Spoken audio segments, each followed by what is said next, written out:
Welcome back, dear students, to tutorial 4 of Math 204. In this tutorial, we are going to discuss the homogeneous linear system of equations and linear combinations between vectors and matrices. These are our linear algebra entities or elements, the span set, as well at the end of the tutorial. So let's remember the linear system of equations. It was something like this. So we had coefficients to various unknowns and then the right side. And we were able to transform this linear system of equations into its matrix form, which was A times the vector of unknown equal to the right side, which is the B vector, right? And the matrix A was called the coefficient matrix, including all of the coefficients starting from A11, A12, and so on up till A1n, and then moving down to the second row A21, A22 up till A2n. And we might also extend the number of rows vertically, so we will have AM1, right, up till, and then it moves like this in the diagonal as well up till the AMN. So we have here n rows, row 1, row 2, and up till row m, right? And this runs from column 1 up till column n. So this is how we can label it symbolically, the coefficient matrix. And then we have the vector of unknowns, which includes all of the unknowns, x1, x2, up till xn, because we know that we have the number of columns in the first matrix got to be the same as the number of rows in the second matrix in order to be able to be multiplied, in order to be multiplicable, in other words. And this will be equal to the B vector, or the right side, so it runs from B1, B2 up till Bn. This system, if this B is not equal to 0, this system was called inhomogeneous. So it's the inhomogeneous. If the B vector is equal to 0, then we call the system homogeneous system of linear equation, or homogeneous linear system of equations, right? So we need now to discuss how the solution would differ if we are talking about this homogeneous linear system of equations. So let's discuss the solution types. Of course, you remember that the solution, we got three main types of solution. The first one is the unique solution. The second one is the no solution. And the third type is the infinite number of solutions.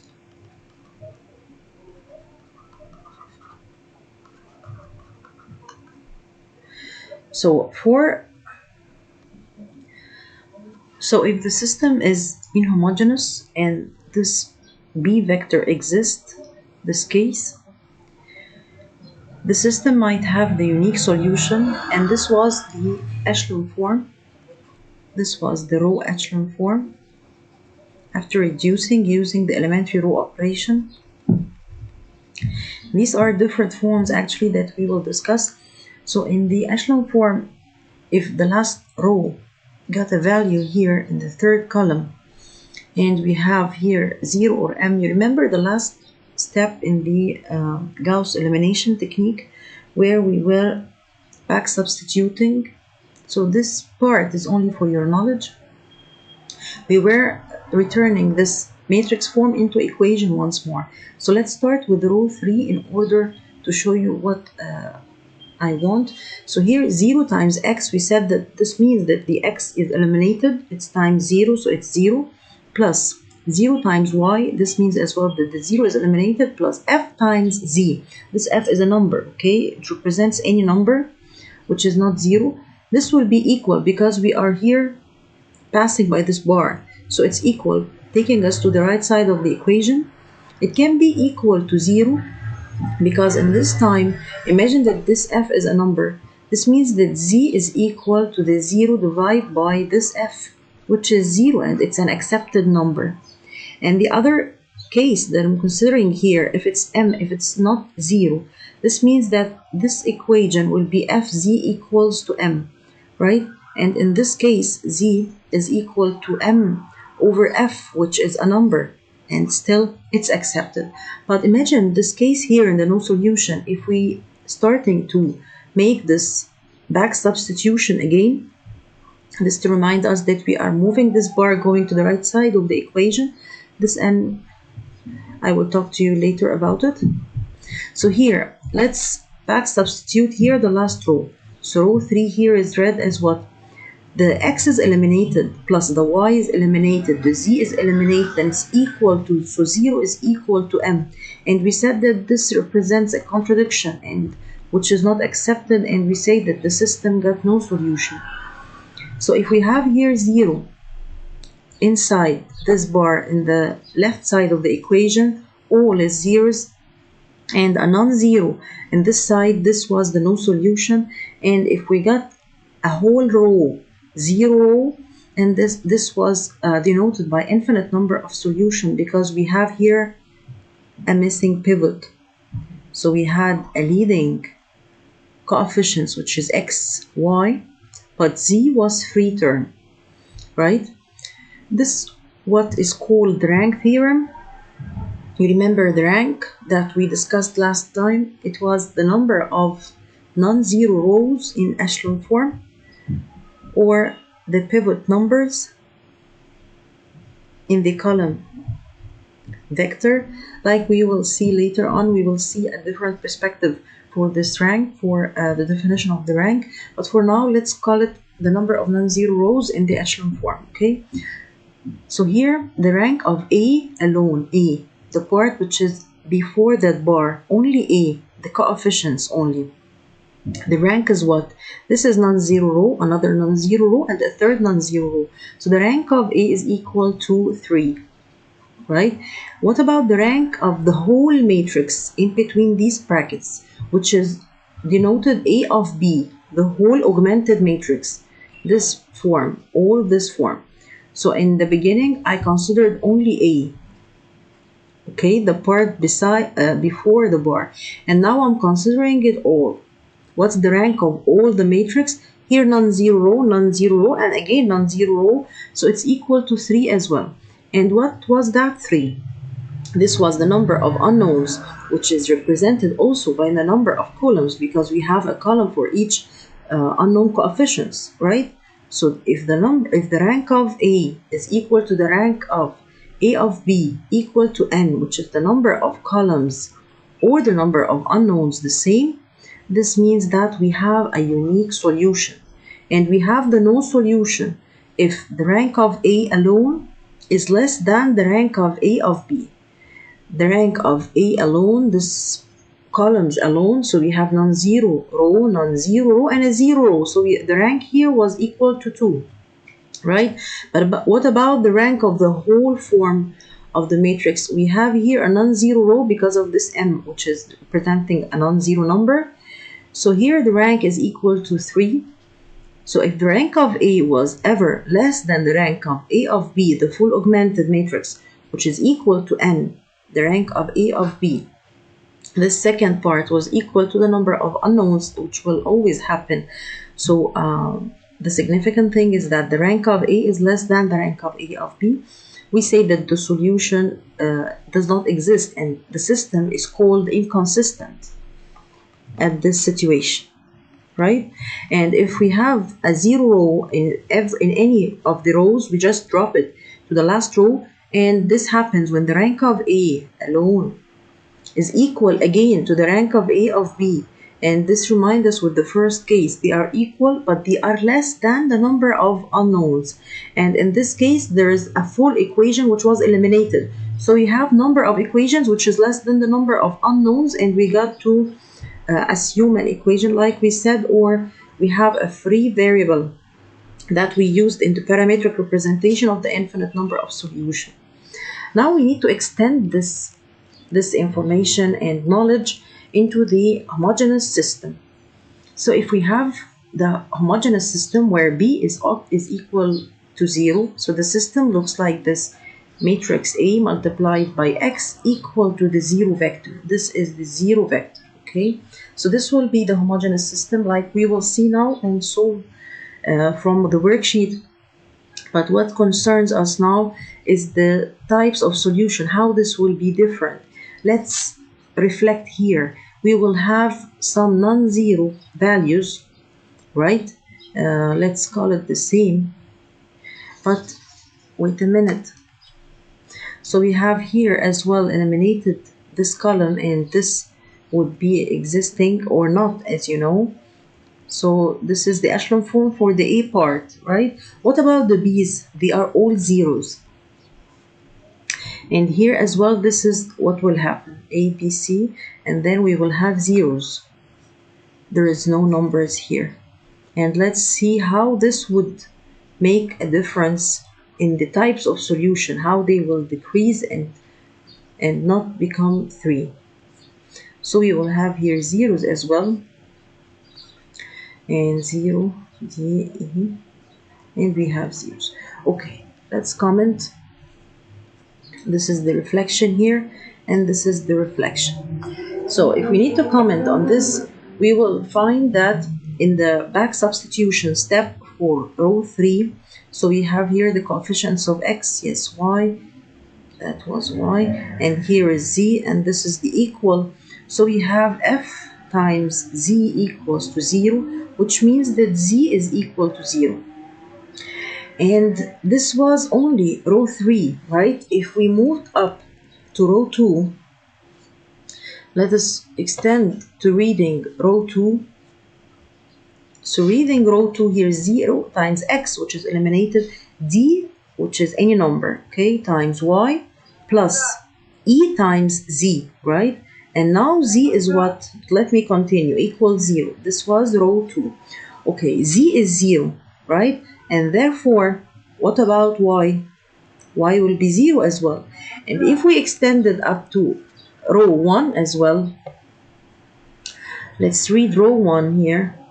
We will see that the a is times x, okay, that's the coefficient, plus b times y, that's the y coefficient, plus c times z, plus c times z equal 0. Now z is 0, y is 0. What about x? It will be equal to 0 as well.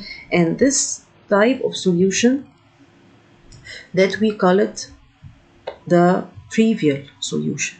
Imagine that all of the unknowns are equal to zeros. Sorry, that was so imagine all of the unknowns are zeros. Does this have any physical meaning? Physically, it got no meaning. So we call it the trivial solution, which means that it has no physical meaning. Okay, what about here? This solution, it turned to what? They are turned to be equivalent. This no solution, now we have 0 in this side, right? And we have also the 0 rows in the other side. And therefore, they are equivalent forms. And we don't have that option of the no solution anymore. So there is no solution. It's either a unique solution or that one which was called the infinite solution. What happened here?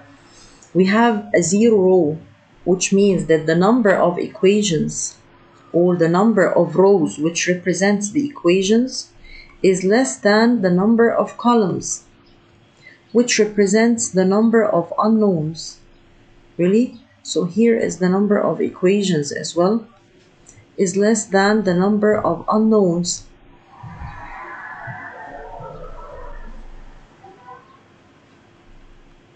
So this means that we are in the infinite type of solution and we need to represent it parametrically.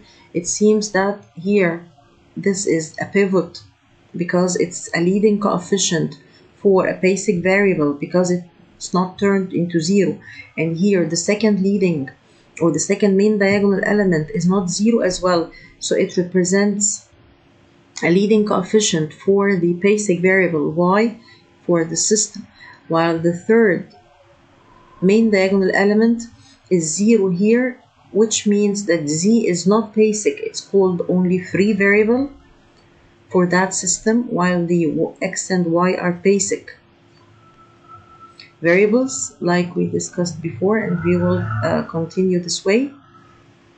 So this coefficient is called pivot, or we may call it leading coefficient.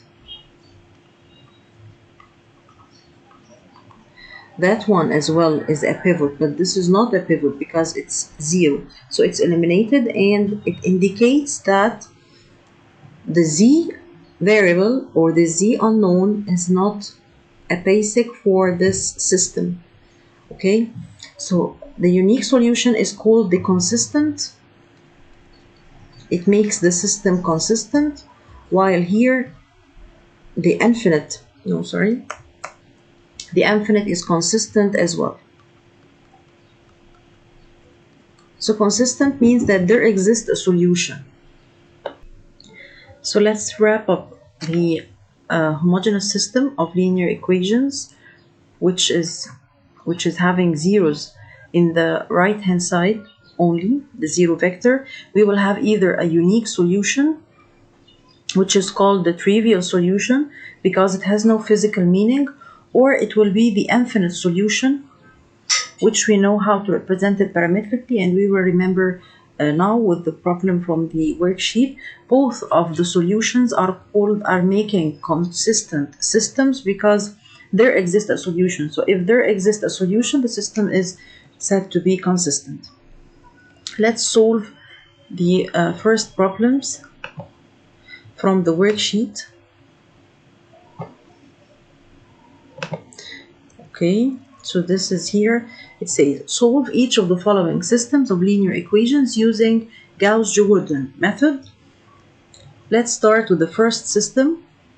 I'll transfer it to the matrix form. Right, so we need the coefficient matrix, the unknown vector equal to the right side, and as you see the right side here is 0, so we might leave it, we might not include it in our solution, and we will get out the coefficients of how many unknowns?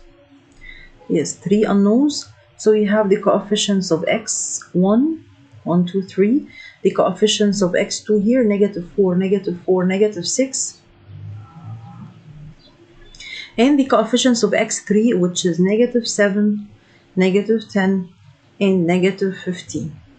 As I told you, we might include here the 0 vector, or we might work only in the coefficient matrix. So you'll find it in the solution file, only working in the coefficient matrix because these are zeros, so they will remain zeros whatever operations are done. So we will now get to reduce this matrix. Let's reduce it in order to memorize it. We know that this term, we just drop into that term if we need to reach the echelon form.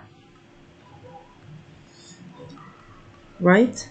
And I pretty don't need to remind you with the steps of solution of the Gauss that we set the augmented matrix like we have just did, and then we try to reach using the elementary row operations. We are trying to reach the reduced echelon form rather than only the echelon form. So we need the reduced row echelon form or the reduced echelon form directly, right? And then hence we are ready with the solution, so we don't need the back substitution step. This is what Jordan improved in Gauss, that he eliminated the step of the back substitution, and therefore we go for reading the solution. Okay, so now we set the augmented matrix, which is A of B We have set it very well. And now we need to go to the, rather than the echelon form, we need the reduced echelon form. Right? So in step number 2, we need to reach the reduced echelon form. Okay. So this means that we need ones in the main diagonal elements, or zeros and zeros below, right? And zeros above. And we know that the right side here is always zeros, so we might omit it. So this is what we are seeking here. And let's see what we can do. So here we will drop into that element 1, 1. It's already 1, so we will use it in order to eliminate the below elements. So multiplying -2 by row 1, like you know, plus row 2. And in the same time, we would like to eliminate the 3, so -3 times row 1 plus row 3. Let's do this here. So the first row will be unchanged, so let's copy it. And the second row, this will be eliminated. Here we have -4 times -2, this is 8. 8 minus 4 is 4. And then we have -2 times -7, this is 14. 14 minus 10, this is 4. Okay, and here the last row, -3 plus 3, this is 0. -3 times -4 is 12. 12 minus 6, that is 6. And then here -3 times -7, this is 21. And 21 minus 15 is 6. And here is this. So here what we will do next, we need to move down to the next main diagonal element. So that was the 1. Now we have zeros below it, so the column is ready. We move to the second one. This 4, we need to set it to 1. So let's multiply this row 2 by 1 over 4. And here we will have the first row without change. And then the second row will be 4 divided 4, which is 1. 4 divided 4. And here it's 0, 6, 6. Now we need to eliminate the element which is below the second main diagonal element here. We need to eliminate using this one. We need to eliminate that 6. So we will multiply -6 by this one row, which is row 2, and add it to row 3. This is the technique that we used. And then this means that the first row is unchanged. So we will copy it as it is. Here the second row as well is without change. And the third is 6. -6 times 0 is 0. 0 times anything is 0. So 0 plus 0 is 0. And then -6 times 1, this is -6 plus 6, that is 0. And then here -6 plus 6 is again 0. What do we have here at the end? We have a 0 row. And the 0 row means that there is an equation which is totally eliminated, right? And in this case, we know that this type of solution, the rank here, the rank is less than n, right? Where n is the number of unknowns or the number of columns, which is an indication for the number of unknowns. Okay. So we have to represent the solution. Here we have this first unknown, which was called x1. It's basic because it got a pivot. Here, this is basic because it got a pivot. And finally, x3 turned to be free variable because it's not a pivot. Solving using the Gauss-Jordan, we need to eliminate above and below the pivots. So that is 0. It's not of a basic variable, or it's not a pivot, so we will not consider eliminating the elements above it. Here, the second main diagonal element, the 2, 2 element, here it's a pivot, and it's the leading coefficients of x2 coefficients, and therefore we are considered to eliminate the element above it. So let's do this in a final step. We need to use that one in order to eliminate the 4 above. So we will multiply 4 by this one, which exists in row 2. So it's 4 times row 2, and directly add it to row what? To that negative 4 that we need to eliminate, which exists in row 1. So it's plus row 1. Now this result will be set into row 1, which means that row 2 is without change, and also row 3. Okay, so here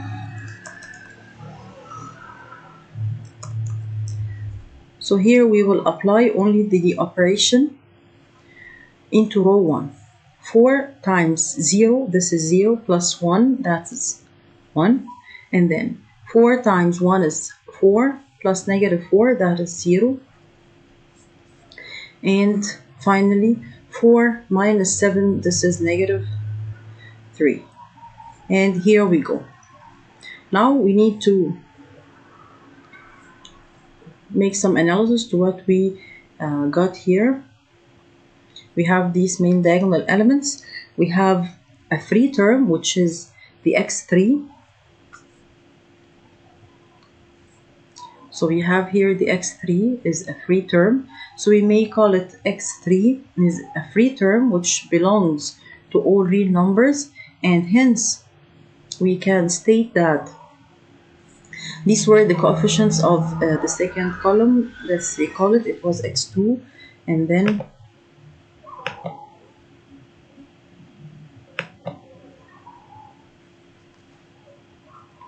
we have here that was x1. Okay, so we have here in row 2 this as if it was read from row 3. So we got from row 3 that x3 is what is, and then from row 2 we can read the second solution, which states that x2 exists because x1 here is eliminated, multiplied by 0, so it's eliminated, plus x2, so 0 plus x2 is x2, plus x3 is equal to what? Remember, all the right side is 0 in the homogeneous system of linear equations. Here all the right side is 0. And x3 was belonging to all real numbers, so we can say that x2 is equal to negative x3. x3 belongs to all real numbers. This means that it is our parameter. Or we might say that x3 is equal to t, for example, and this t belongs to all real numbers, t or s or r or any parameter. Itself, the name x3, we may keep it under the same understanding. It belongs to all real numbers. This r with that bar is the set of all real numbers. And we can write the other unknowns with respect to that free term. So it's our parameter now. This is considered the parameter. Okay, so moving to row 1, we have here x1. x2 is eliminated, so it's minus 3x3 equal to 0, which means directly that you see that we don't have back substitutions, right? We are just reading the solution out. So here I will take this negative 3x3 to the other side, so x1 will be that form. And from this, what we got here, we may write the vector of unknowns as follows, composing of x1, x2, x3. x1 is the 3x3, so I might write it 3 and take x3 outside, and then x2 is negative 1 times x3, so it's negative 1 times x3, and x3 is itself, so it's x3. And here is the solution, while we may denote that x3 was belonging to all real numbers. So with every substitution of x3, which might be any number in the real number set, it can be 0, negative 1, half, negative 3 over 4, 9 over 2, 1000, 999, any number that belongs to the real number set, x3, and corresponding to each number in the real number set, we have a solution for this system, which indicates the infinite number of solution, right? Okay, let's take the other example in worksheet 4, this B, and again we need to solve it using the Gauss-Jordan.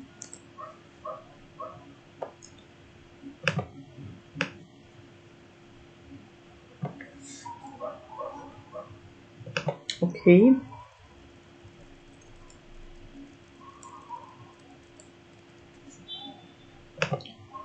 So we know the steps we need to set the augmented matrix. Let's do it. First of all, the augmented matrix A of B, and here we know that B is 0, so we might use only A.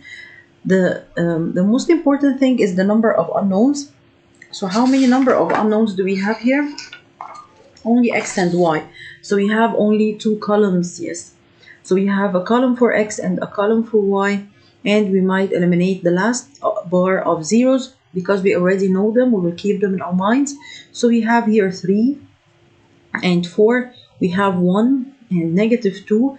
We have 2 and 1. We have 2 and 3. This is the matrix. Second step, we need to use the elementary row operations in order to reach the reduced echelon form.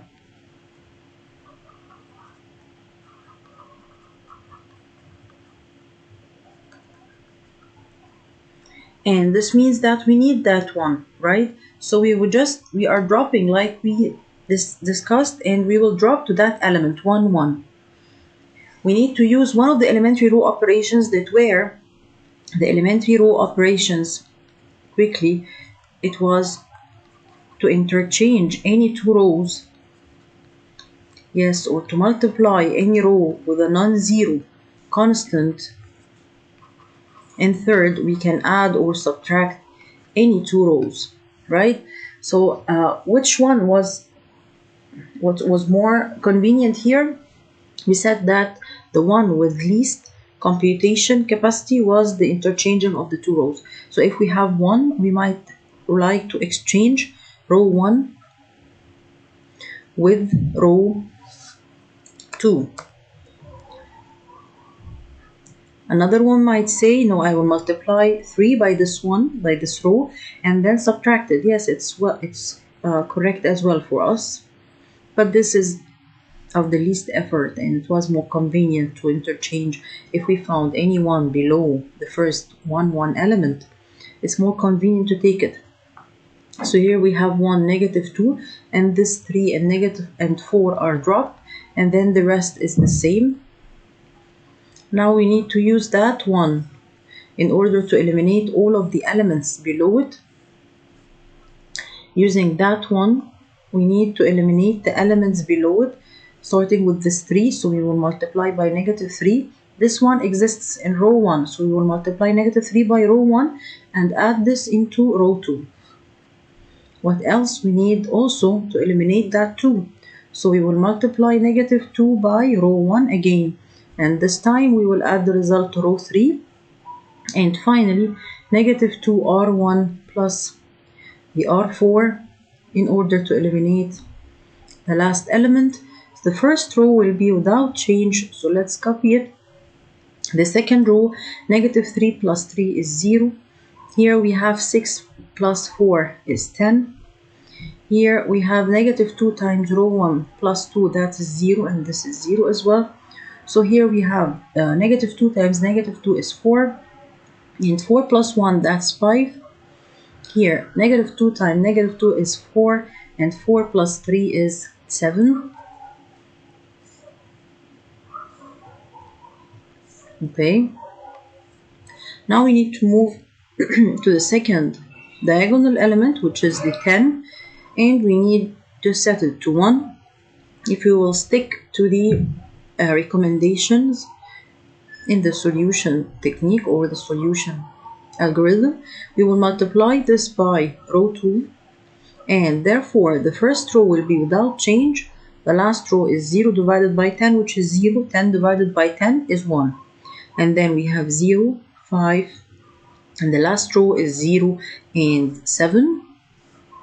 Now we need to use that one in order to eliminate the elements below it, right? So we will multiply negative 5 times the row which includes that one, which is row 2, and add it into row 3, and the solution will be set into row 3.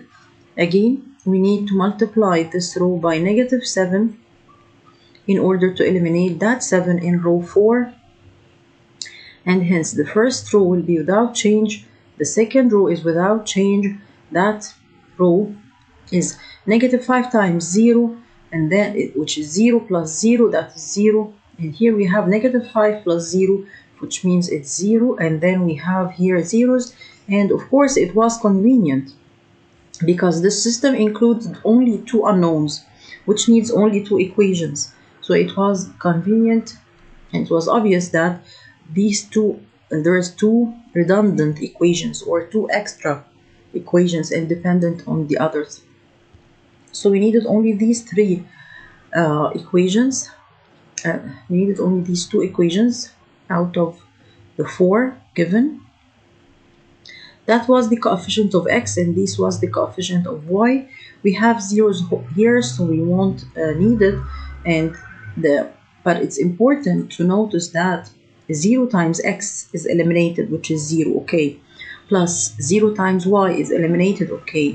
And in the right side, there was supposed to have 0, right? So this statement is true, and this 0 is equal to 0 as well for row 3. And this is very important, that it got no contradiction. Okay, finally here in row 3, this says that y is equal to what? Do you remember what we had on the right side? Here, this was the coefficient that will remain 0. Whatever we multiplied it with, whatever elementary row operation we applied on the zeros, they remain zeros. This is why we didn't mention it. And from this last row, we know that x minus 2y, x times 1 minus 2 times y equals 0. Given from the previous row that y is equal to 0, therefore x is equal to 0. And this solution was what? This was called the unique solution for the homogeneous system of linear equations, which we call it trivial solution. And by the way, the other solution, which we got it at the above here, at the previous exercise, which was infinite, that one, we call it in-trivial solution. So we might call it here in-trivial solution. Okay, so that was the in-trivial, right? So that was the in-trivial solution, and this is the trivial. I hope now that the homogeneous system of linear equations and solving linear system of equations is very well and clear to all of us. Let's move to another concept that you discussed in the lecture, which is the linear combination. So the linear combination is what? It's very simple idea. So please pay attention because it's very simple. Here we have, this is the linear combination definition, a vector v in Rn. So it's not important what is the dimension of the vector. It's a vector v.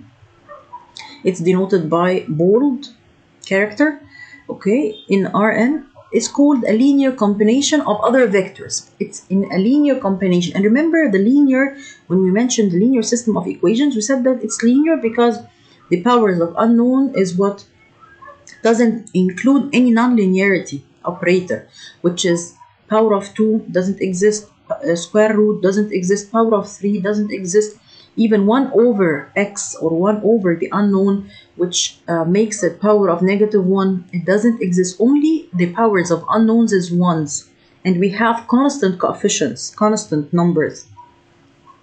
This is what defines a linear equation, and now it says that this vector v is a linear combination of other set of vectors v1, v2 through vk in the same dimension or in the same space, in the same word of the where this v belongs. If there exist scalars c1, c2 through ck, so scalars with the same number of these vectors, this is why we got the sub k here, such that we might write it v equals c1 v1 plus c2 v2 up till ck vk. So here c1, c2 up till ck, these are numbers or the coefficients, right? The v1, v2 and vk up till vk, These are the vectors that will be always given. The set of all linear combinations, all possible linear combinations of the vectors v1, v2 through vk is called the span set. So it's only addition for the set of all possible linear combinations. But let's first discuss the linear combination. So this example discusses the span set.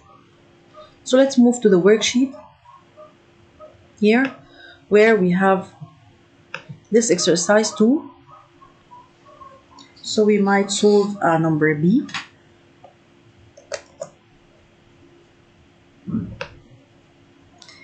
And we will solve as well number D.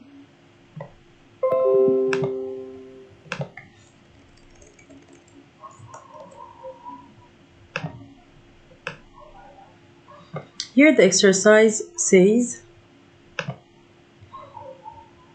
in each of the following verify whether the vector y is a linear combination of the other vectors. So we need here for number B to verify whether this y vector is a linear combination. And a linear combination means if we have this equation 3x plus 4y equals 5, this was an equation of what? Of a line, right? This is a line equation, and hence we call it a linear equation. And in general, if the power of the unknowns is ones, so we have discussed this in the tutorial, if in the previous tutorial, if we increase the dimension of this equation and it becomes x plus y plus z, so it's in x, y, and z, it extends to what? Instead of a line, it's extending in both dimensions, and it becomes a plane equation which is extendable from all its dimension. So this is geometrically what this linear equation is. So here we have the powers is 1. We can call x here as a linear combination of y and z. So taking the y to the other side and z to the other side, okay, because these are scalar quantities or constants, so we have this plus 5 here.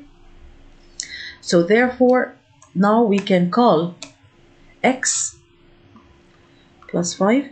This means that x is a linear combination, can be written as a linear combination of what? Of y and z.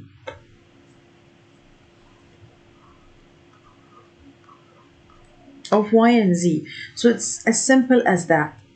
It's really simple as that. So we have to write that x is a linear combination of y and z. It means that x can be written in respect of y and z to the power of 1 with constant coefficients. So in general, how we can write this relation?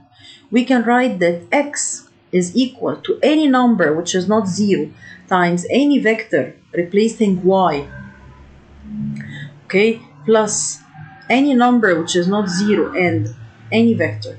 So this means that x is a linear combination. This is the symbolic form of this relation. Okay, so here we need to set, if it says a linear combination, then I have to write a linear combination of what?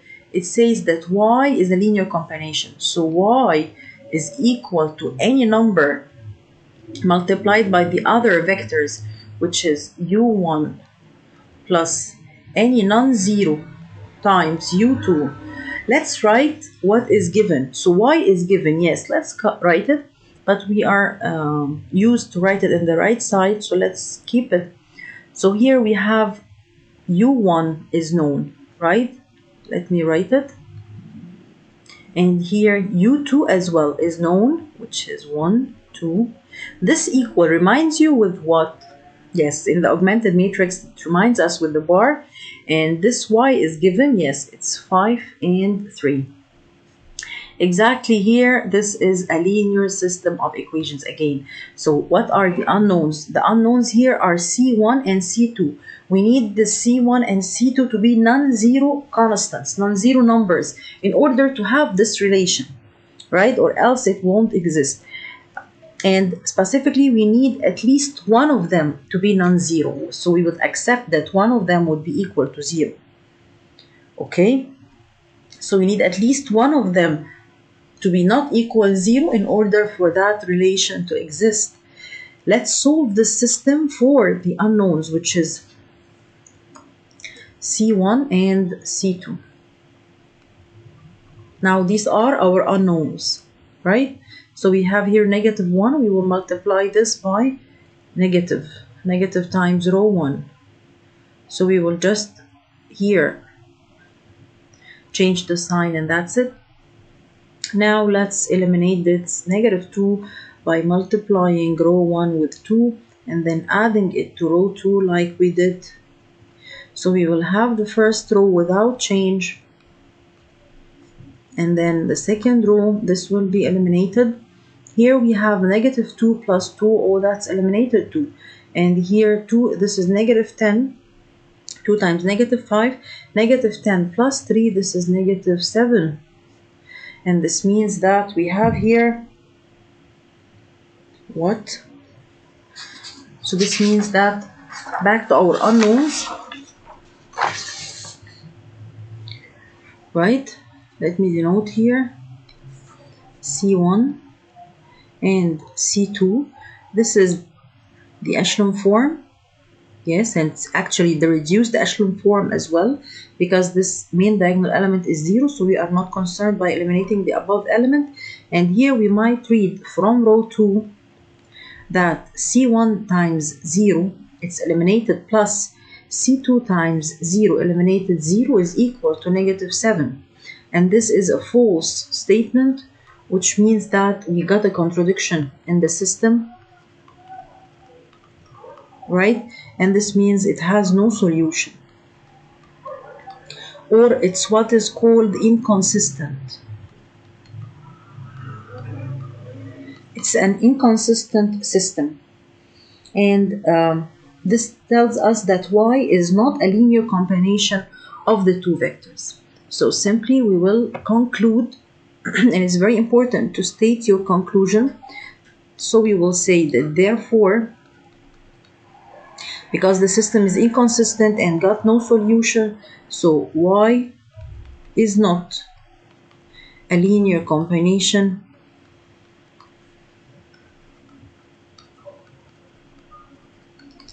of the vectors u1 and u2, right? So this is our conclusion, and it's very good. Let's move to the following exercise. Let's take number D.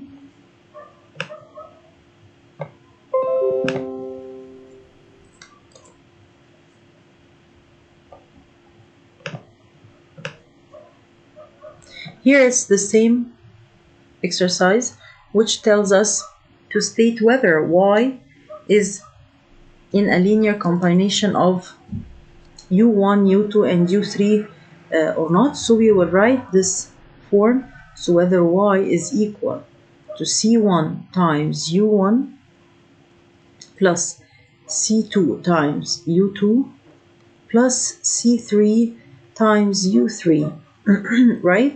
What is the unknown here? So if we had a look, we have got u1 is given, yes, and u2 and u3 all are givens. So what is the unknown? C1 is the unknown, C2 is an unknown, and C3 are the unknown.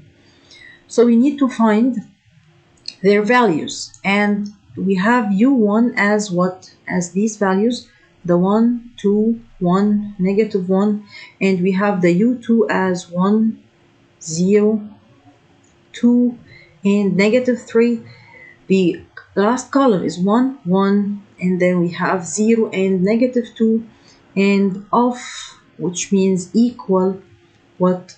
The y, which is 2, 1, 5, -5. So we need to know the unknowns from the system. That was the D.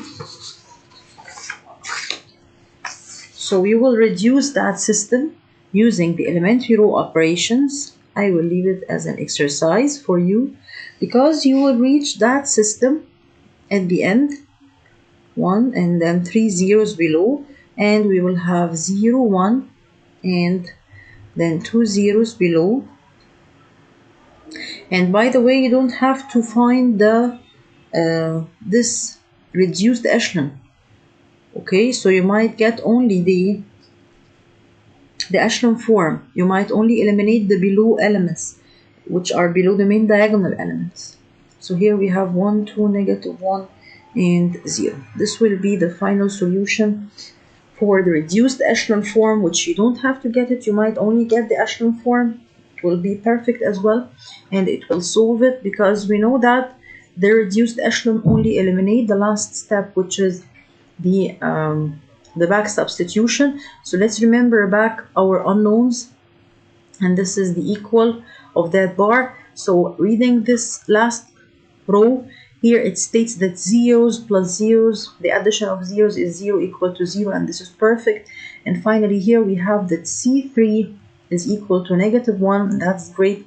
Here we have C1 eliminated, C2 is existing. Reading back that row, C3 is eliminated very well, so it's zeros plus C2, it's equal to 2. And here we have C1, which exists, plus 0 times C2 plus 0 times C3 equals to 1, and this is the solution. So we have here unique solution, and these are the values of that equation that we have discussed. So it gives us what? So we can conclude the following. So therefore what? This y is equal to C1, which was 1, times U1, and we usually don't write 1 when it's the coefficient, plus C2, which is 2 now, C2, which is 2 now, times the vector U2. And then C3 was negative 1, so we might write it minus U3, right? And of course, you might check your solution by trying at least the first element. So U1 plus 2 times U2. So 1 plus 2 is 3. 3 minus 1, 2. And this is giving us that 2. Therefore, I've tested here the first elements of the vectors. So I said it's U1. Okay, then it's 1. Plus 2 times U2. So 2 times 1. This is now 3, right? Minus U3. Minus this one is 2. And here this 2 is the same. So our solution is correct. This is how you might double check your solution at the end quickly.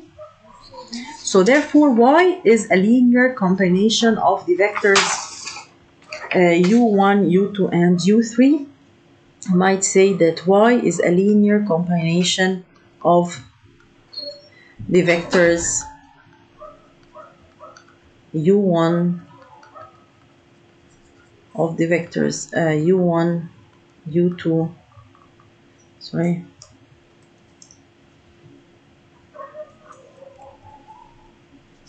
and u3, right? So this that's it. Let's move to the next exercise, which describes the linear combination of you have in exercise 3 in the worksheet. Let's open it here. Try to write z as a linear combination of x and y. So we have z is given and this x and y. So it will be what? It will be, let's see if I can.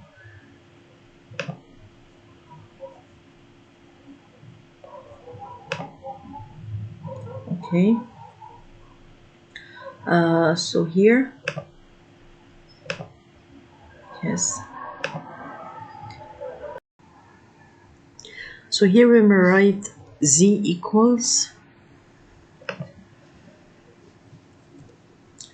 C1, which is any non-zero constant, times x as a vector, plus C2 times x This is how we are going to start it.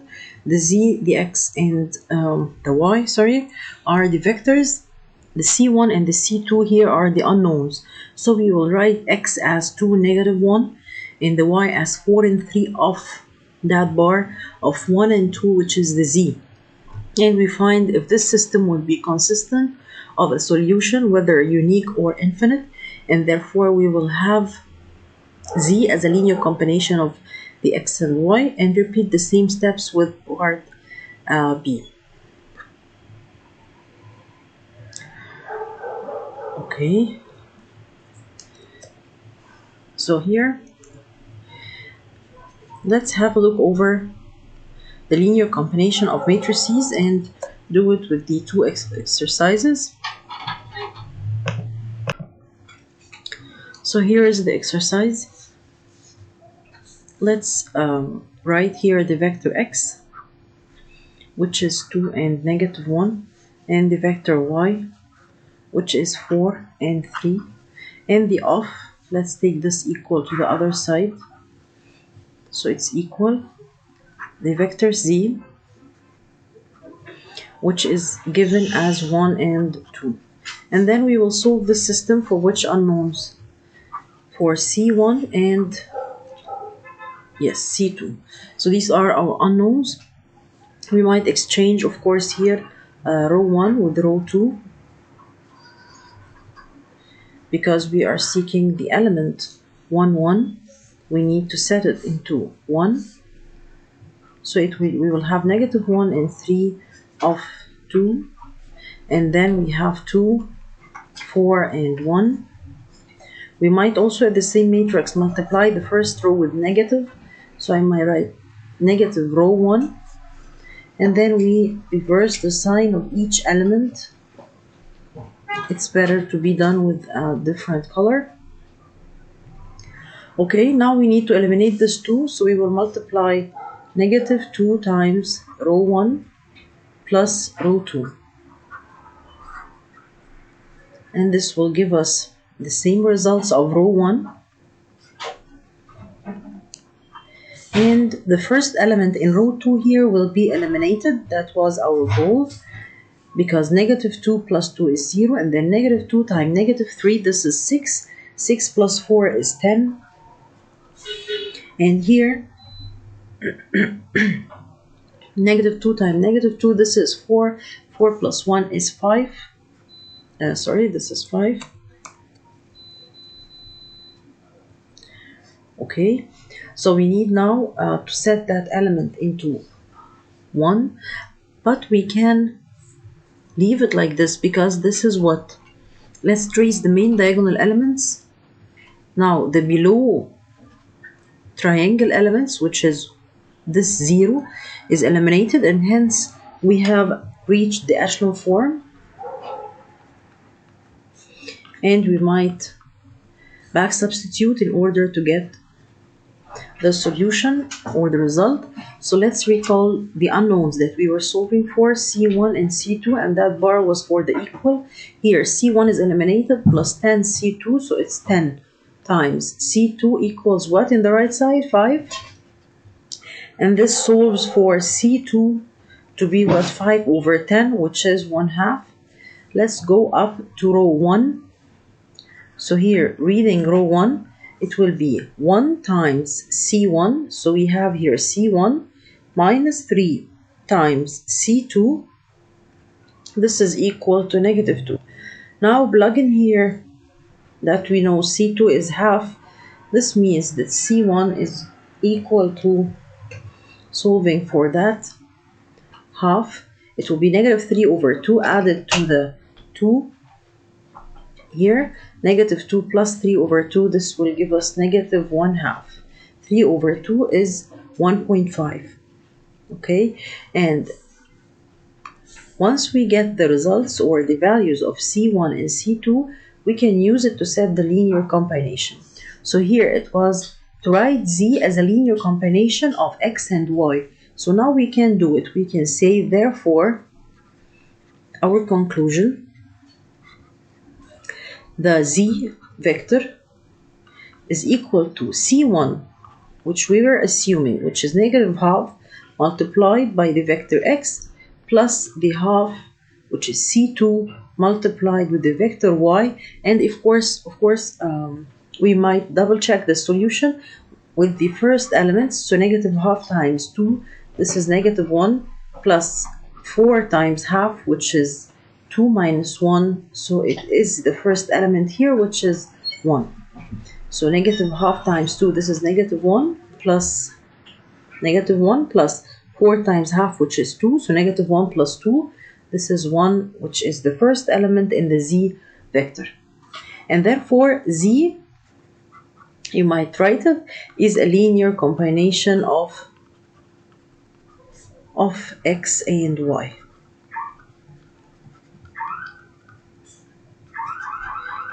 If we examined, that's it here. Okay, if we examined part B in that exercise, let's take it quickly. Okay.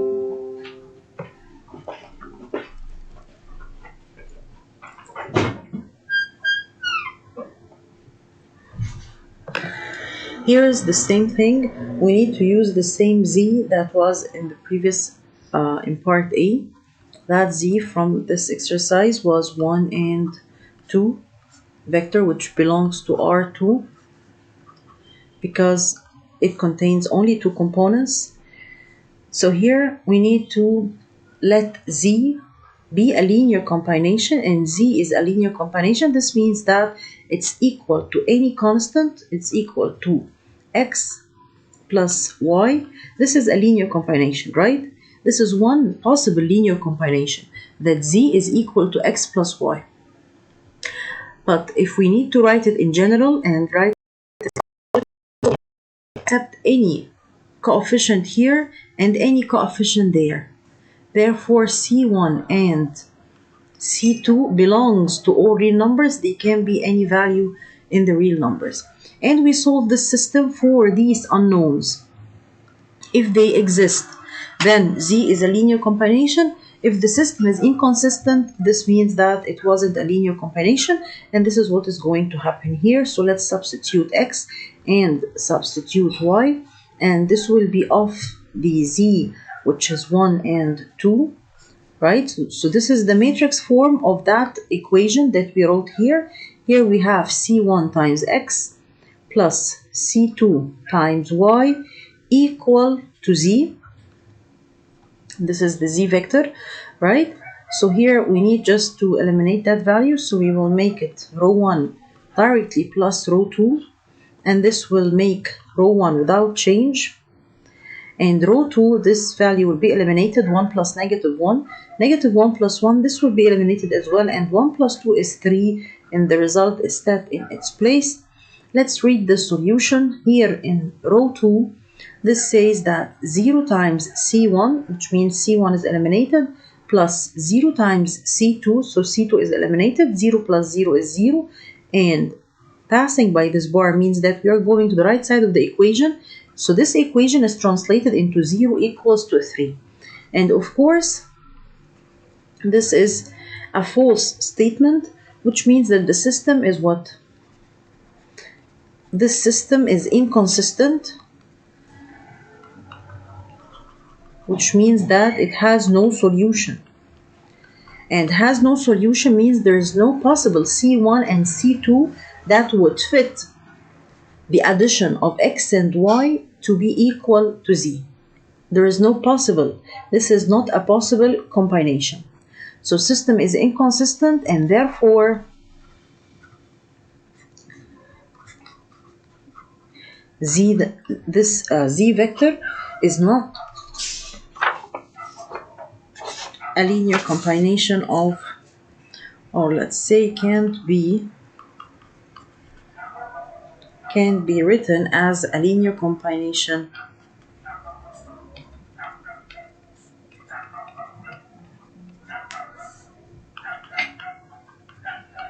of x and y, of the vectors x and y, right? because if there were exist these constants, then we would write it like the previous example.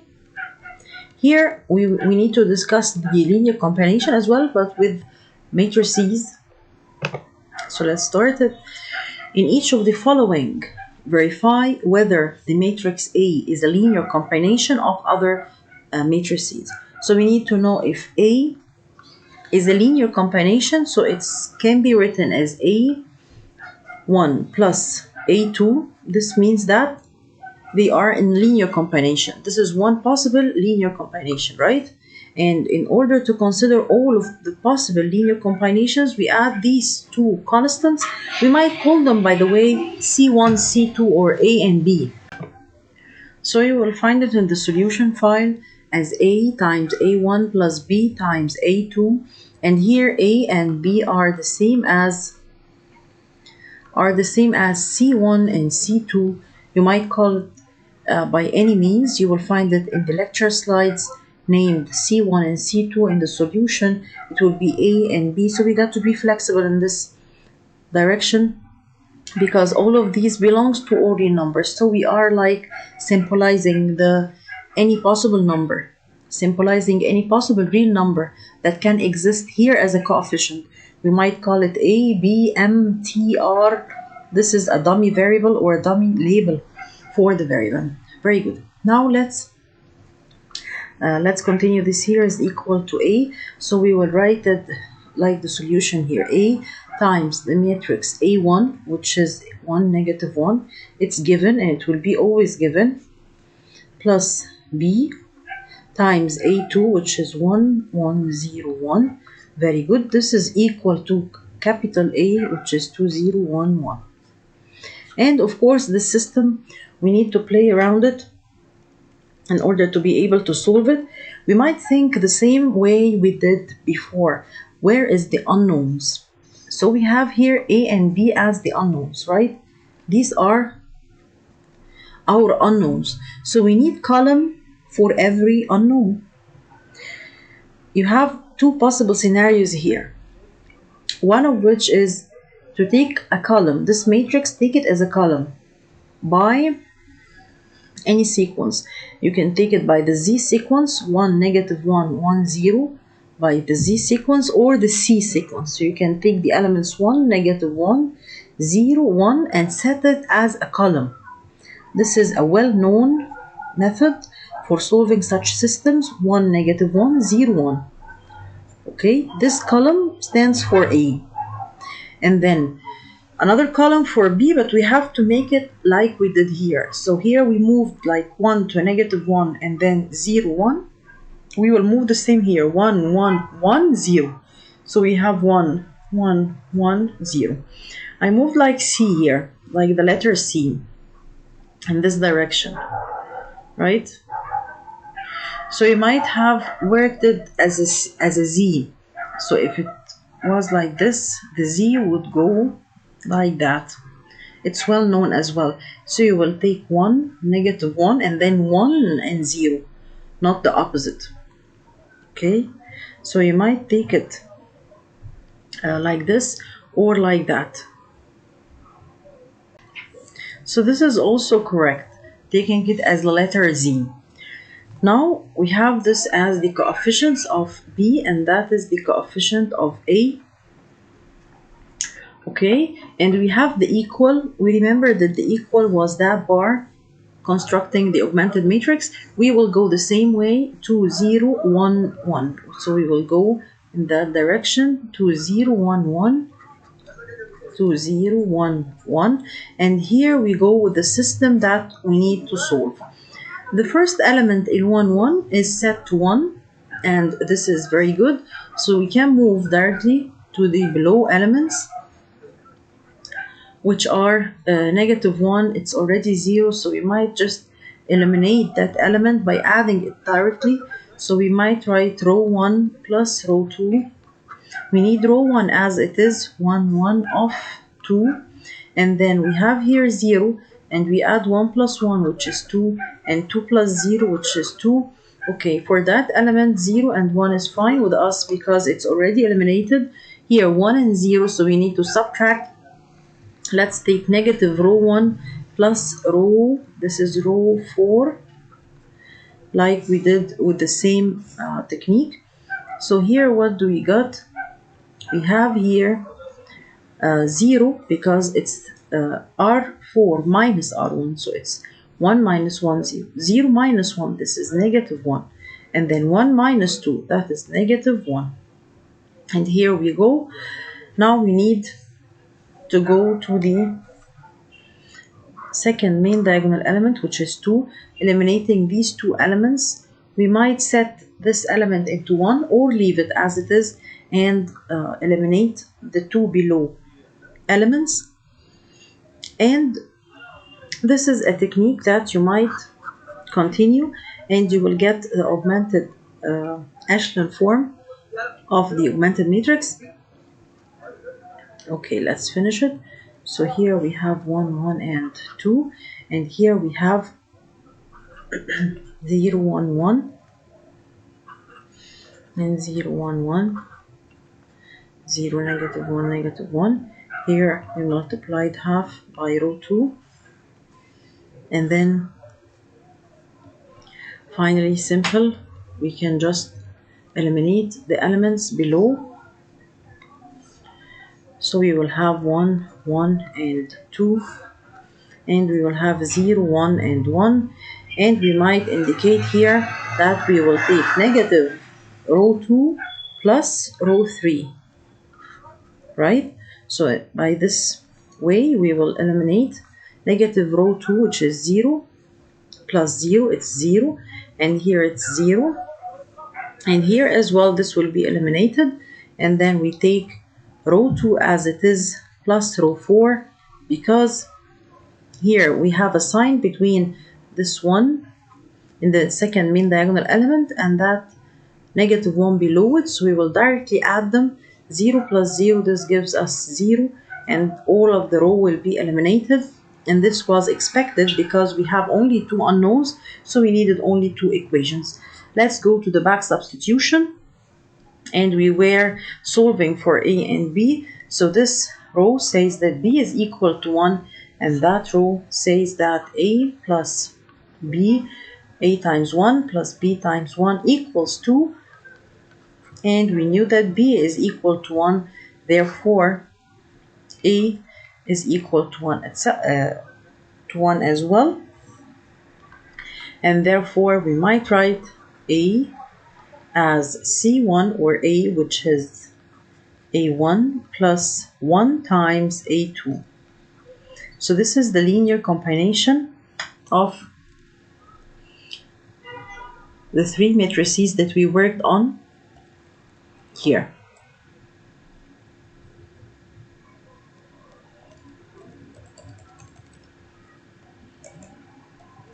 Okay. There is another technique that we might use in such a problem. By the way, it will act like a shortcut. So we might try, like here we have this form of equations. Let me have it here. I will rewrite it quickly here. Okay, so this is another solution for the same exercise that we have seen together. So because this is a very simple exercise, so we might notice that we can get equations from that form, right? So we may say that A times every element A is a scalar quantity. So multiplying the scalar quantity with the matrix will give us A distributed for every element, right? And at the same time, B here will be distributed to all of the elements as well, and this should give us 2, 0, 1, 1. So we might try every combination. Let's try the first one. Take the first element plus the second element, and it should be equal to what? To 2. So we might say that we may start from here that A plus B is equal to 2, right? And we might notice as well that this one is equal to A plus 0. So 1 is equal to A plus 0, which means that A is equal to 1. And here as well, 1 should be equal to 0 plus B. Taken that element, which is the 2, 2, with that one, which is the 2, 2, with that one as well, right?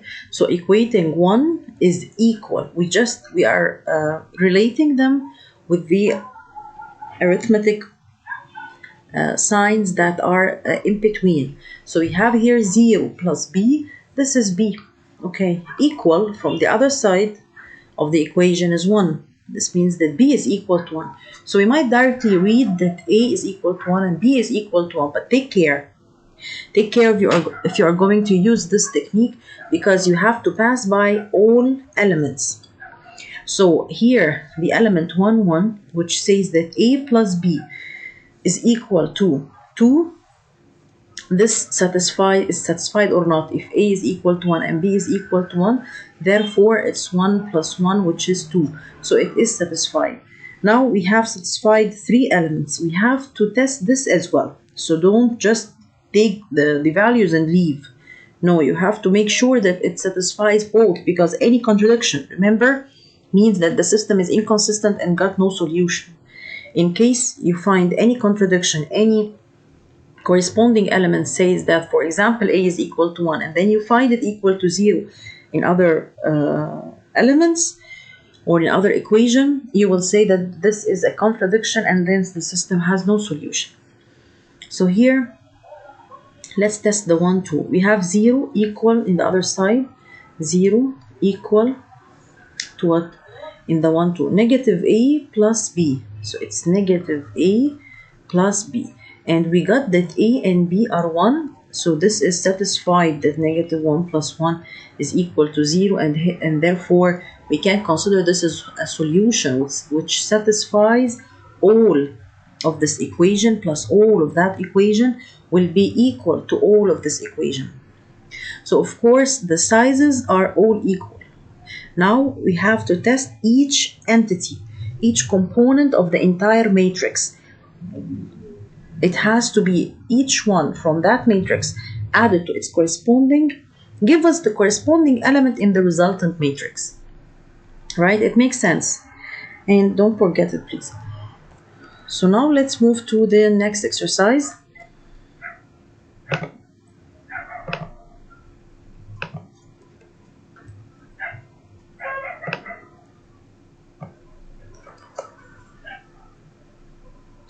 Here you will repeat the same thing. Let's do it more quickly.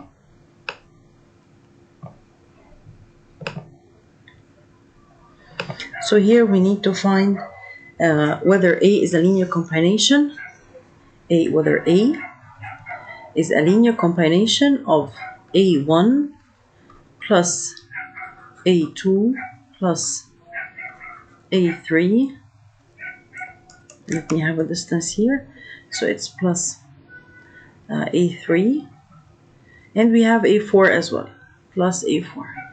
And of course, we will set here A, B, C, D. Any symbol for the constants that should exist here. Now we have this matrix A, which is 1, 2, and 3, and 4, is equal to A times A1. Can we just multiply it? A times this matrix. So it's gonna be 0, A, negative A, and A. Right? And then plus multiply B by A2. So it will be B, B, B, and 0. B times 1, of course. Plus C times this matrix. So it's C, 3C, C, and 0. Plus D times A4, so it will be 2D. We will have 0, 4 times D, and 1 times D is D.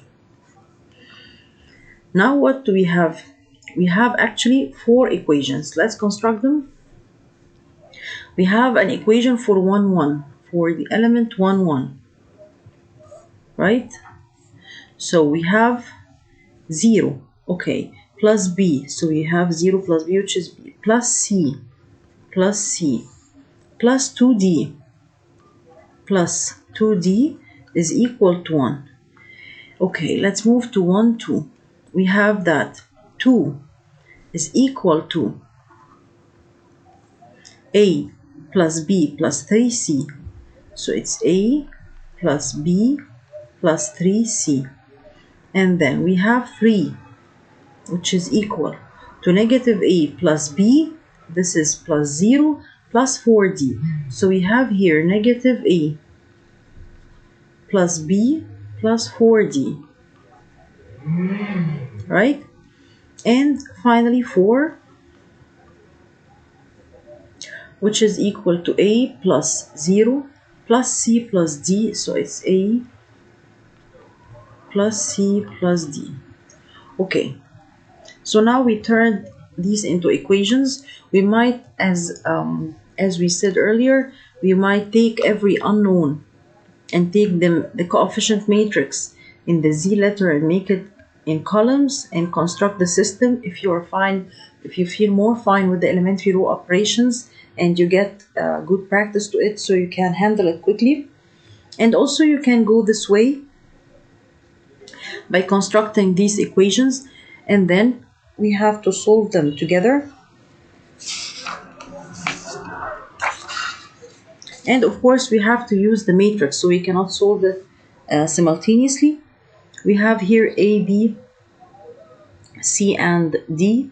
So we might construct a column for A, a column for B, a column for C, and a column for D, and then we'll have the right side. So for A, we have nothing here, it's 0, and we have here 1. So we may exchange these two equations before writing. So I might write this equation before that one in order to have 1 here at the element 1, 1, because we know what we are going further to do. So we will need that 1 to be here instead of the 0. And then the B is 1, and the C is the 3, and the 0. So I took here that equation. Let's take here that one, which is the coefficient of A is 0, the coefficient of B is 1, C is 1, D is 2. And then let's take this equation here. The A is negative 1, the B is 1, the C is 0, and the D is 4, the coefficient here. Finally, we have for A is 1, for B 0, for C 1, for D 1, and we have off the right side, which is 1, 2, 3, and 4. Very good. Now we will solve this system using the elementary row operations in order to reach that form. 1 and 3 zeros, and in the second column 0, 1 and 2 zeros, in the third 0, 0, 1, 0, in the fourth off here negative 1, negative 6, 3, 2, and then we can directly read all of the unknowns, right? So this reduced echelon form is very beneficial because it allows us to read directly the unknowns. So here we have A, and all of the rest unknowns is eliminated, equals to what? A is directly equal to negative 1. And B from row 2, it's the only unknown there, equal to negative 6. And then C is equal to 3. And D finally is equal to 2.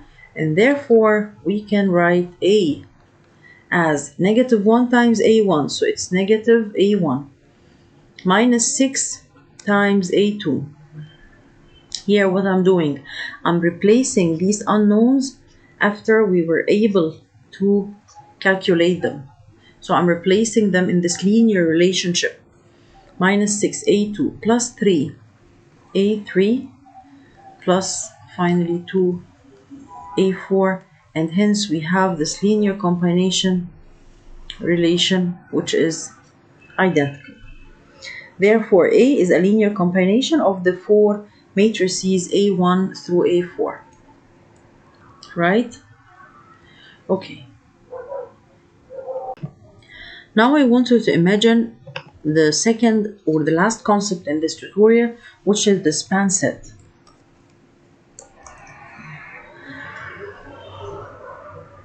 So in the span set, by definition, it's the set of all possible linear combinations.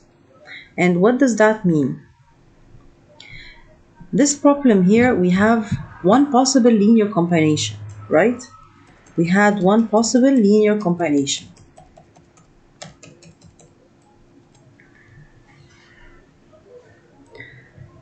Let me use this bar.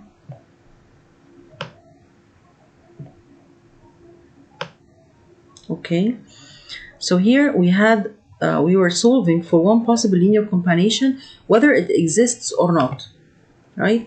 So I want to write here what we are discussing, which is the span set.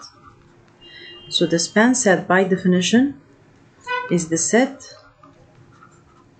of all possible linear combinations. What does that mean? This is one possible linear combination, right? And if the system was inconsistent, so if the system is consistent with a unique solution, like the example above, this system is consistent because it got a solution unique, which is one possible value for every coefficient, right? So it's a unique solution. We say that there is one possible linear combination.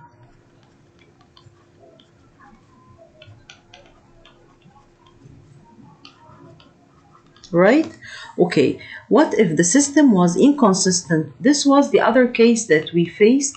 When the system is inconsistent, it got no solution, and hence we said that it has no possible linear combination, right?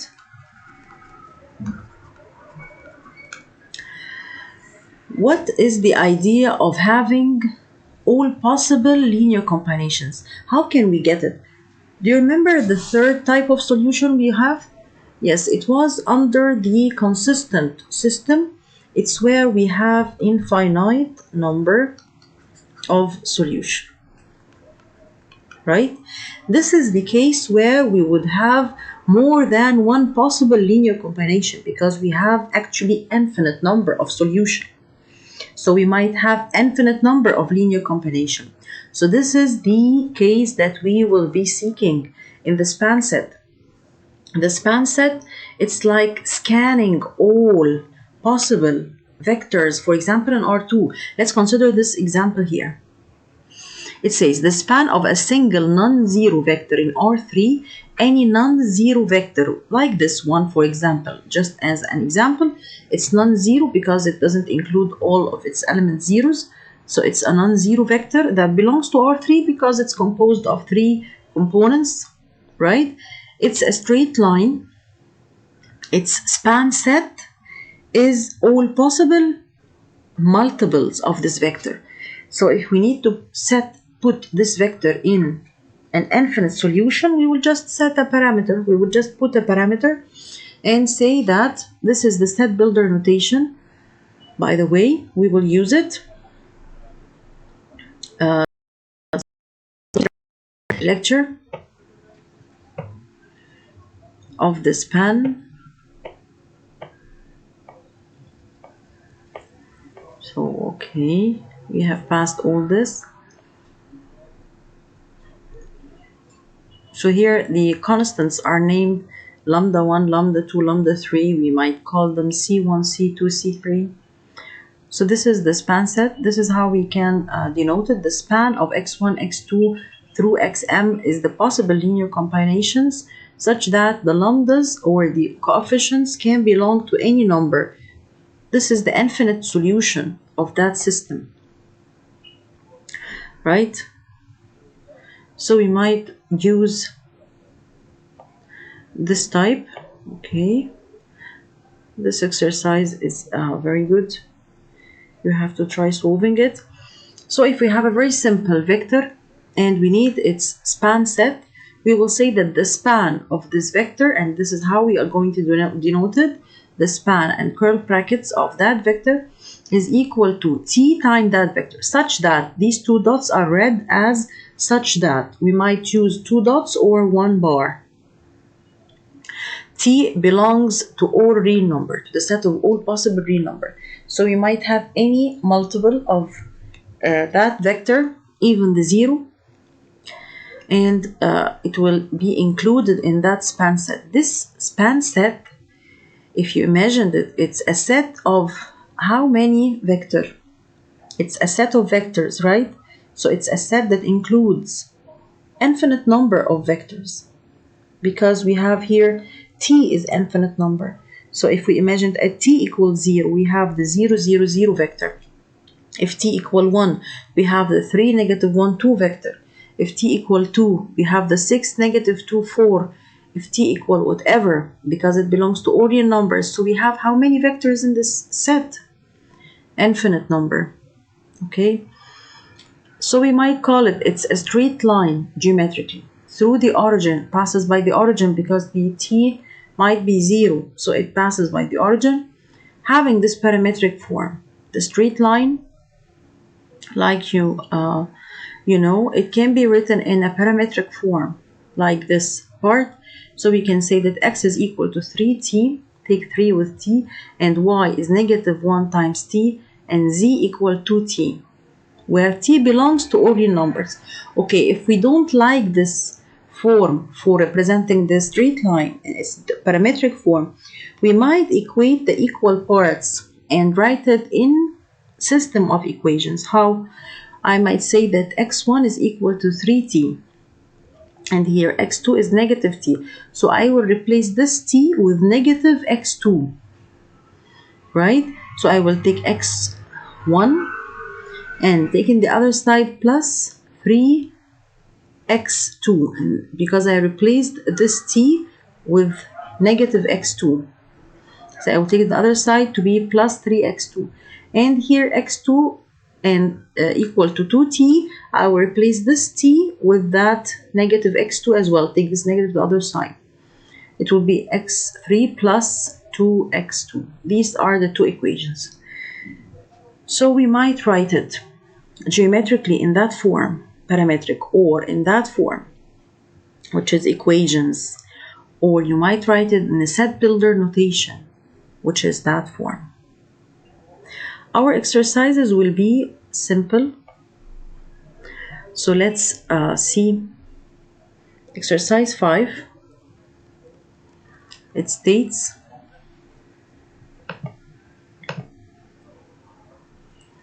here, assume the given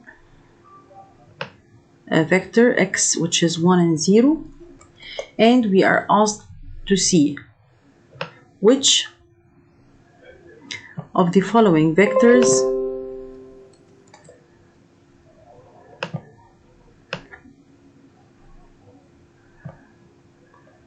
can be spanned by x. Spanned by x. Okay, so we need to think of the span set of the vector x, which is 1 and 0. What would be the span set of that vector? Actually, it's all multiples, right? It's all multiples of this vector, like we have just said. When we saw that set builder notation, this vector times t, such that I will set the condition now that t belongs to all real numbers.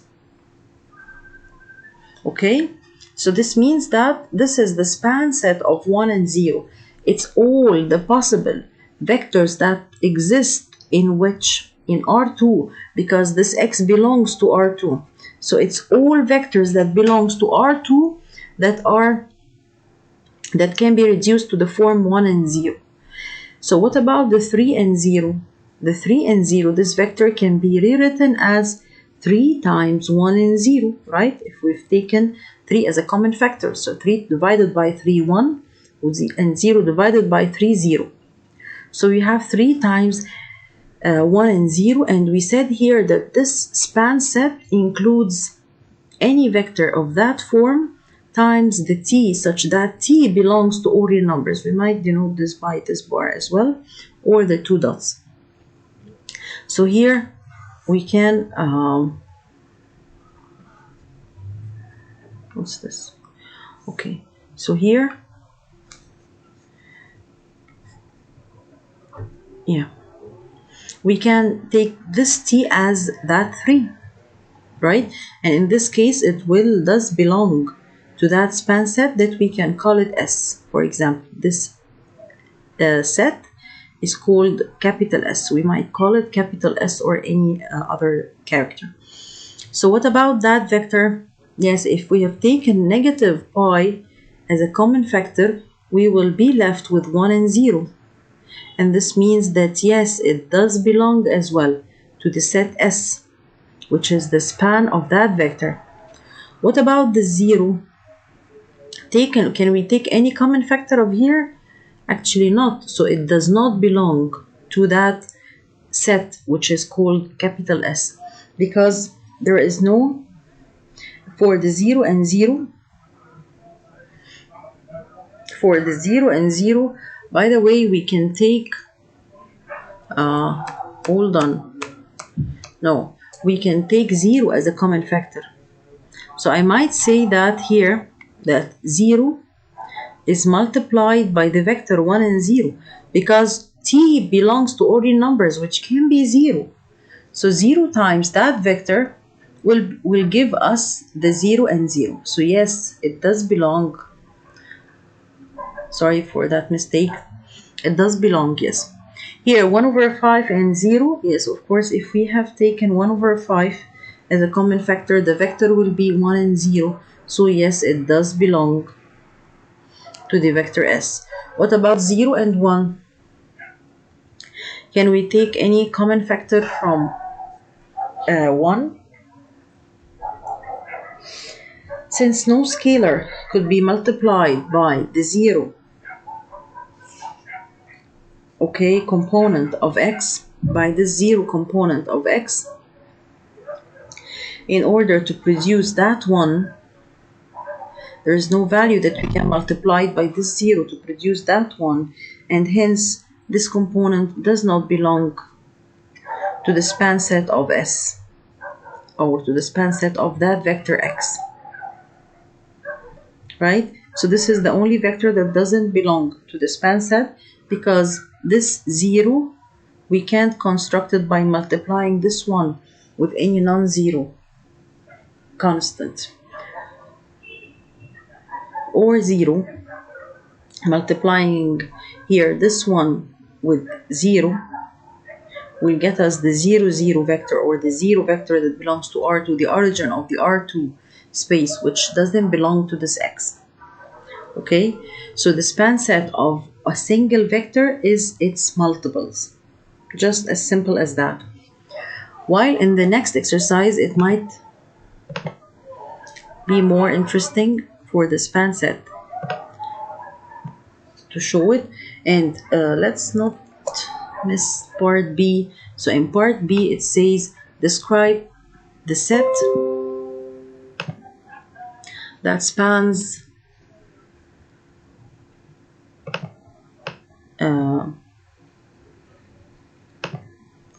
this X, and here we have just described it. This set is the span of that vector X, so I might rewrite it here as the span of the vector X. You might denote it by brackets if you are writing it as a simple, is equal to any constant multiplied by X, such that I will set now the condition over that constant that I've just plugged in the set here belongs to all real numbers. You might write that like this, or I might write it as any A times 0. Simple. Simply, it's any constant here times 0, such that this A belongs to all real numbers. So if I put any character here, I have to set its condition. It belongs to where? Therefore, the span of X is the set of all vectors. The span of X is equal to, by words, the set of all vectors in which space or which word to the race of R2. This is like a generation or a race. Okay, think of it like this. In R2, with the second component, what's significant is that its second component is equal to 0.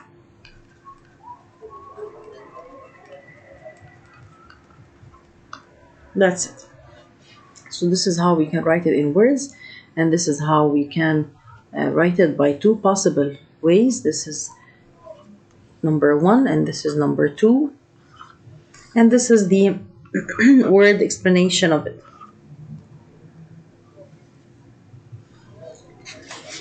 Okay, let's move to exercise 6.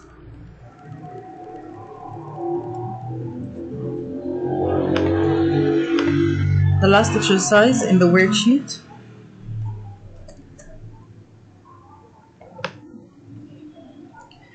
Describe the span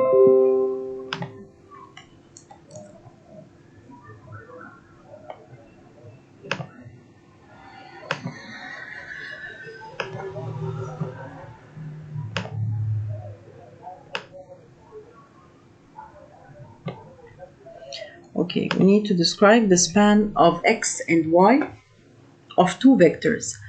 Now, this will appear more if we set the span set of what? We need now the span of X and Y.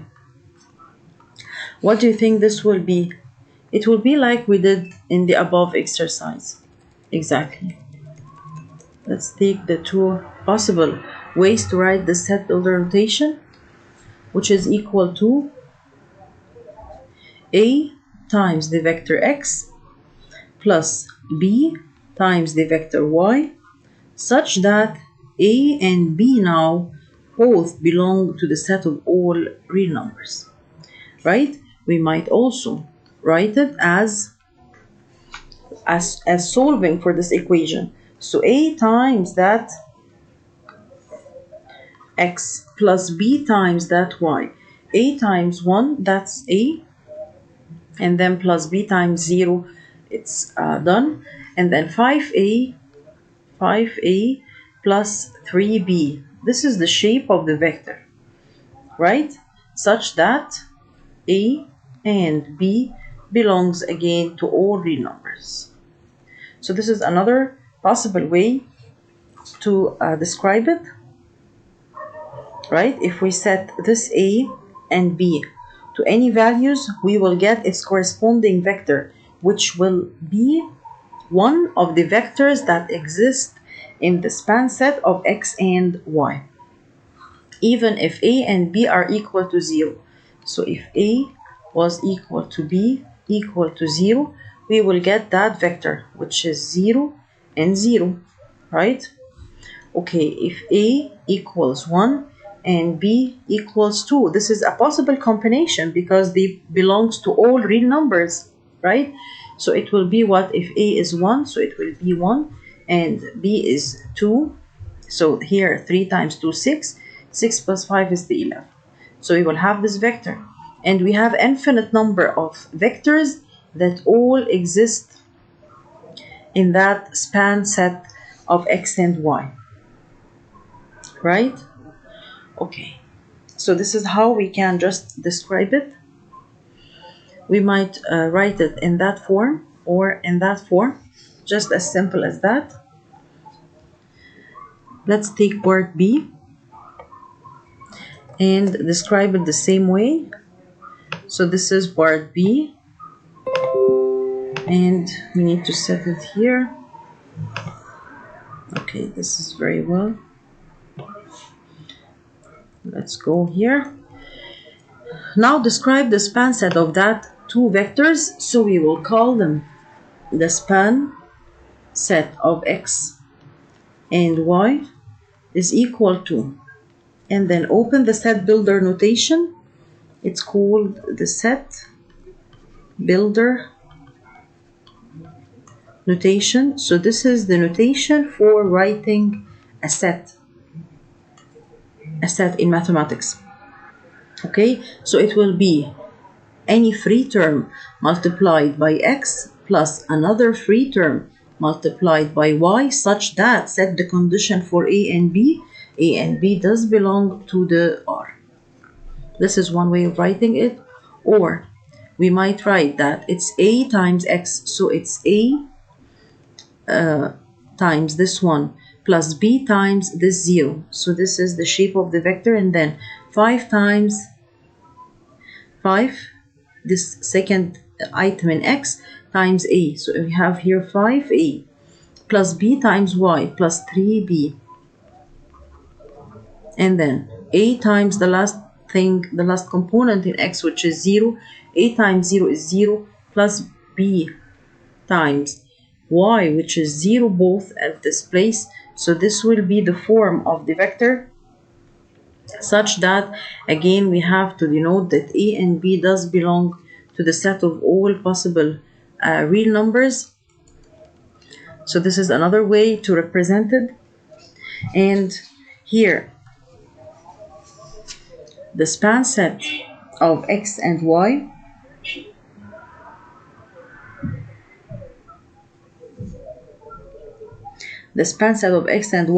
it doesn't contain all vectors of R3, right?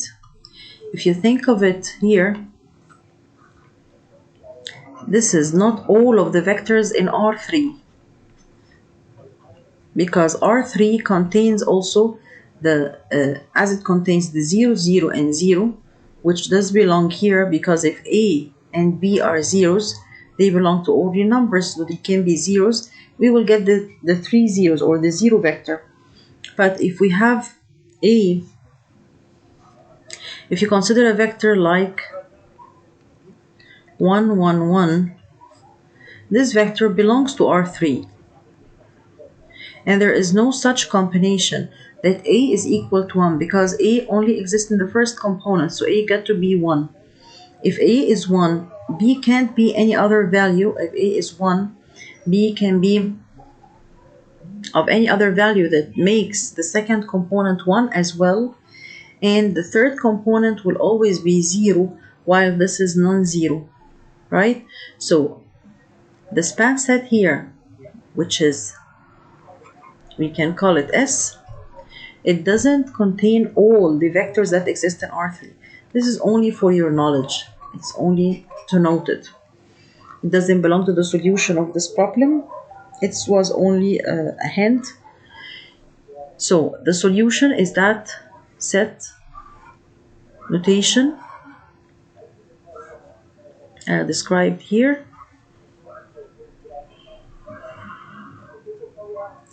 Please solve the problems in the lecture and the worksheet. So this last hint we mentioned will help you to understand this example 9 in the lecture 4. It was given 3 vectors, e1, e2, and e3, and it asks you can the 3-dimensional space R3 be spanned by this set of vectors?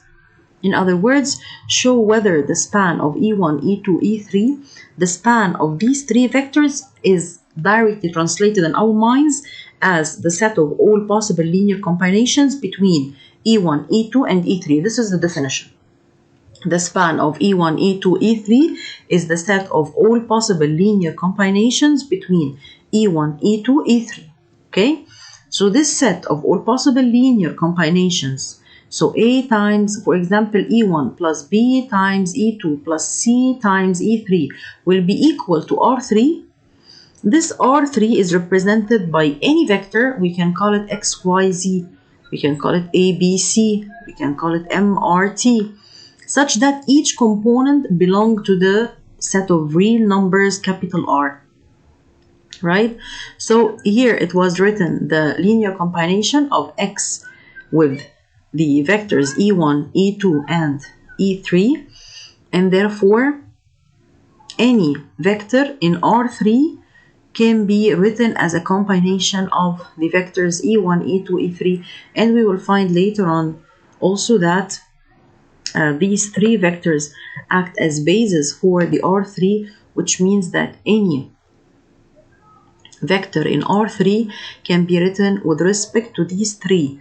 These are actually the I, J, and K. If you remember, the I, the X component, J, the Y component, and K filters the Z component.